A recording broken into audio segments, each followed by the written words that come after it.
बिस्मिल्लाहिर्रहमानिर्रहीम, अस्सलाम वालेकुम। मैं हूं मोहम्मद इदरीस सवान एडवोकेट और आज कुछ चीज़ें आपकी गोश गुजार जी करूँगा कि दुनिया में जब तक इम्तियाजी सलूक ख़त्म नहीं होता उस वक्त तक हमारी सोसाइटी में ह्यूमन राइट्स की प्रोटेक्शन यकीनी नहीं बनाई जा सकती। तो दुनिया से अगर हमने दुनिया में अमन लाना है, अगर हमने लोगों को उनके राइट्स पहुंचाने हैं, उनके राइट्स की प्रोटेक्शन की बात करनी है और उनके राइट्स का पूरा पूरा ख्याल रखना है, तो फिर हमें दुनिया से इम्तियाजी सलूक के ख़ात्मे के लिए जदोजहद अमली तौर पे करना होगी। तो पाकिस्तान में इस वक्त माशाल्लाह बहुत अच्छा एक रवैया बढ़ता जा रहा है जो कि ट्रांसजेंडर के साथ, और काफ़ी ज़्यादा डेवलपमेंट्स हो रही हैं। हमारे सूबा खैबर पख्तूनख्वा में तकरीबन महीना डेढ़ पहले, तकरीबन 2 महीने पहले की बात है कि वज़ारत इंसानी हकूक़ ने बाकायदा एक पॉलिसी बनाई, एक तरतीब दी और उसमें काफ़ी ज़्यादा काम हुआ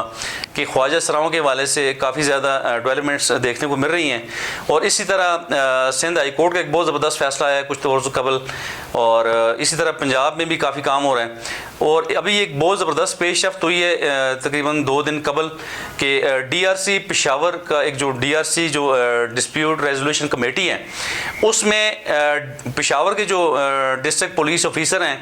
यासिर अफरीदी साहब, उन्होंने बहुत ही ज़बरदस्त एक काम किया है कि ट्रांसजेंडर जो है उसको उस कमेटी का उन्होंने मेंबर नामज़द किया है। उस ट्रांसजेंडर का नाम है जी सोबिया ख़ान, और सोबिया ख़ान इस वक्त बहुत खुश हैं इस डिसीजन से।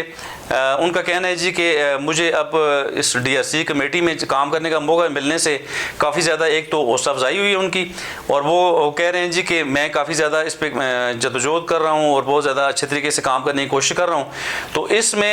मैं समझता हूँ कि पेशावर की जो पुलिस है, जो डिस्ट्रिक्ट पुलिस पेशावर है, उनका ये कदम एक बहुत ही बेहतरी की तरफ मैं समझता हूँ बहुत बड़ी बात है कि एक उस तबके से जो तबका हर वक्त जिसे महरूम ठहराया जा रहा होता है, जिसे महरूम किया जा रहा होता है, जिसे महरूम रखा जा रहा होता है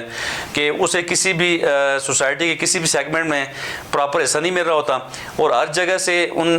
गरीबों को दुत्कारा जाता है। और वो तबका है, ये वो दुखी तबका है कि जिसे अपने वलदैन भी पैदा होते ही घर से निकाल देते हैं। तो बहरहाल ट्रांसजेंडर जो ख्वाजा सरा हैं, ये हमारी एक कम्युनिटी का हिस्सा हैं, ये एक हमारी तरह के इंसान हैं, और उनका ये हक़ है कि वो भी हमारी तरह तमाम जॉब्स में, तमाम सर्विसेज में,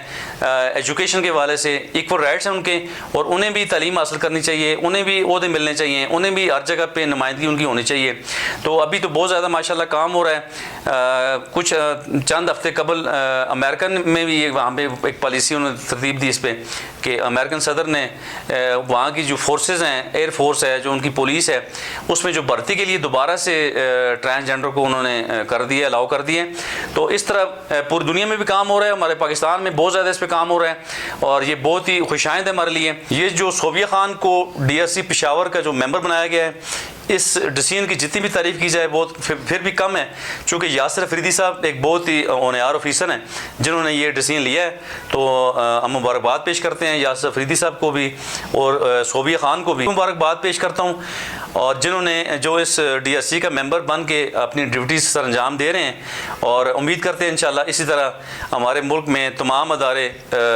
इन ट्रांसजेंडर को उनका राइट्स देंगे, उनको उसी तरह प्रॉपर तरीके से उनके ख्याल रखते हुए इम्तियाजी सलूक का खात्मा करेंगे। तो बहरहाल ये बहुत ही खुशाइंद है हमारे लिए, हमारे मुल्क के लिए कि ट्रांसजेंडर को उनका राइट मिल रहा है।